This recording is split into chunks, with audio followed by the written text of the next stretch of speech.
होणार आहे ते म्हणजे अजितदादा पवारांच्या कुटुंबातली व्यक्ती म्हणजे सुनेत्रा वहिनी यांनीच आमचं नेतृत्व करावं, यांनी गटनेत्यापदाची जबाबदारी सांभाळावी, यांनी राष्ट्रीय अध्यक्षपद सांभाळावं आणि अजितदादाच्या हातामध्ये ज्या सत्ता होत्या त्या सर्व सत्ता सुनेत्रा वहिनीकडे सुपूर्द कराव्या अशा प्रकारची विनंती आम्ही माननीय मुख्यमंत्री महोदयाला करणार आहोत.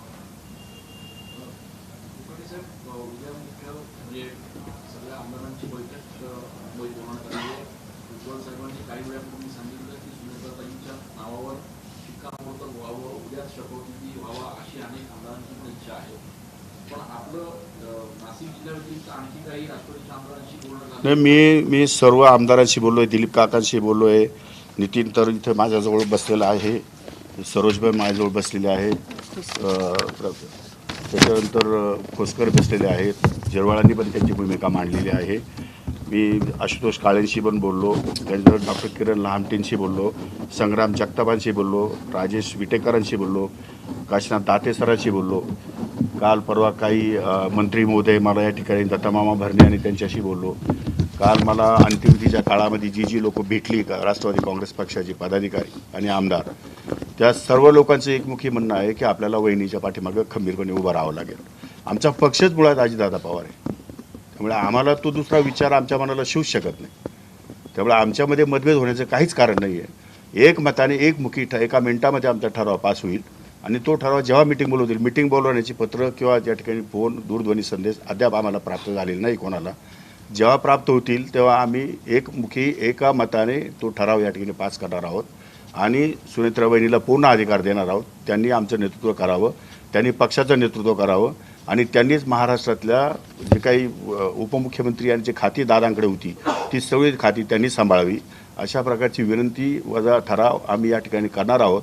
जे 2 ठराव करायचे ते निवडणूक आयोगाला एक ठराव द्यायचा आहे पार्टीसाठी आणि एक दुसरा ठराव आम्हाला माननीय मुख्यमंत्री महोदयांना द्यायचा आहे. तर त्या संदर्भात आम्ही माननीय मुख्यमंत्री महोदयाशी चर्चा करून निर्णय घेऊ. दुर्दैवाने काय झालं आहे की दादांनी ज्या वेळी चर्चा केली त्यावेळी माननीय मुख्यमंत्री आणि दादाच बरोबर होते, आमच्यापैकी कोणीच नव्हतं.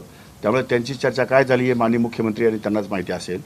त्याचप्रमाणे वरती माननीय देशाचे पंतप्रधान नरेंद्रजी मोदी साहेब आणि अमितभाई शहा यांच्याबरोबर जी काही चर्चा झाली त्या चर्चेच्या वेळेससुद्धा आमच्यापैकी कोणी त्या ठिकाणी उपस्थित नव्हतं.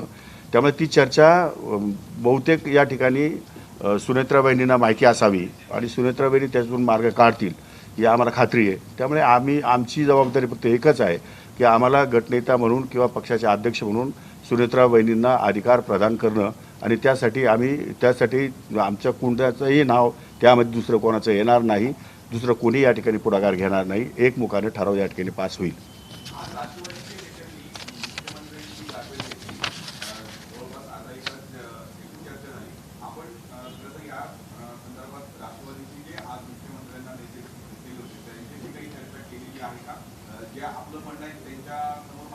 नाही, मी कोणाशीही चर्चा केली नाही. काही आमदारांशी फॉर्मल चर्चा केली, नेत्यांशी मी चर्चा केलेली नाही नेतृत्वाच्या संदर्भात. परंतु नेतृत्वाच्या बाबतीमध्ये आमच्यामध्ये दुमत असू शकत नाही. आमच्या नेत्यांमध्ये नाही, आमच्या आमदारांमध्ये नाही आणि आमच्या राष्ट्रवादीच्या कार्यकर्त्यांमध्ये नाही.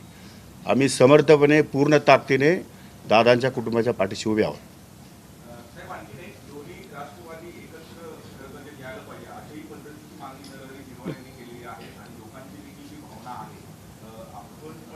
नाही, तो कौटुंबिक प्रश्न आहे. तो कौटुंबिक प्रश्न ते नंतर हाताळतील त्या दृष्टिकोनातून, ते जे सांगतील त्या दृष्टिकोनातून पुढे तसा निर्णय होईल.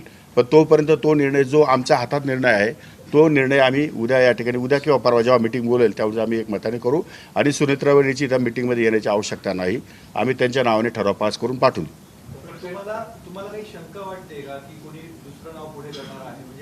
नाही, अजिबात नाही. शंका वाटण्याचं काही कारणच नाही, कारण आमचे सगळे आमदार दादांकडे पाहून आलेले आहेत. त्यामुळे आमच्याकडे दुसरं कोणी नाहीच आहेत ना. आमचा पक्षच दादा आहेत, त्यामुळे आमच्याकडे मतभेद असण्याचं काही कारणच नाही आहे. आतापर्यंत दादांनी जे निर्णय घेतले, आतापर्यंत दादांनी जे नेतृत्व केलं, आतापर्यंत दादांनी जो पक्ष वाढवला, आतापर्यंत दादांनी जे काही कामं केली आहेत ती दादांकडे पाहून सर्वांनी केली आहेत आणि दादांकडे पाहून आम्हीसुद्धा या पक्षामध्ये जे आलो ते दादांकडे पाहूनच आलेलो आहे. तर राष्ट्रवादीची सूत्र ही सुनेत्रा पवार यांनी हाती घ्यावीत असं सुद्धा माणिकराव